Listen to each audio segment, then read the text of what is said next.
Pengakuan mengejutkan Firly Virginia, salah satu model yang terlibat dalam rumah produksi film dewasa terungkap usai pemeriksaan di Polda Metro Jaya Rabu. 4 pemeran dalam sejumlah film dewasa yang disutradarai Irwansyah menjalani pemeriksaan, yakni Firly Virginia, Zafira Sun, Caca Novita, dan Meli 3GP. Firly kepada awak media usai diperiksa mengaku merasa dijebak ketika bermain dalam film tersebut. Namun nyatanya Firly sudah terlibat dalam beberapa judul film.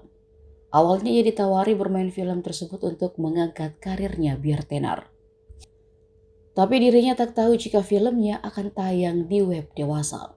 Ia juga merasa dipaksa tersangka Irwansyah untuk bermain dalam film. Firly Virginia mengaku hanya dibayar 1 juta hingga 2 juta rupiah per hari. Pembayaran dari bermain film tersebut juga tidak langsung diterima Firly Virginia. Berapa?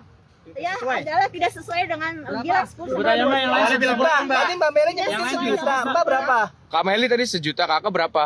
dari 1 juta sampai 2 juta. Oh, satu film atau satu hari? Satu hari. Kakak berapa film, Kak? Itu pembayaran pun tidak. Pembayaran pun tidak langsung dibayarkan, tapi disendat-sendat juga. Kakak berapa film sih, Kak? Kurang lebih ada beberapa film. Berapa, Kak? Alasannya kenapa, Kak? Alasannya ikut kenapa? Ketika Karena ditawarin. memang dipastikan memang ditawarkan sama Om Irwan ya, Irwansyah. Jadi semuanya memang disuruh dan dipaksa sama Irwansyah. Berarti kenal dong sama Irwansyah, Kak? Kakak Kenal sama Irwansyah, Kak? Untuk bilang Terima kasih.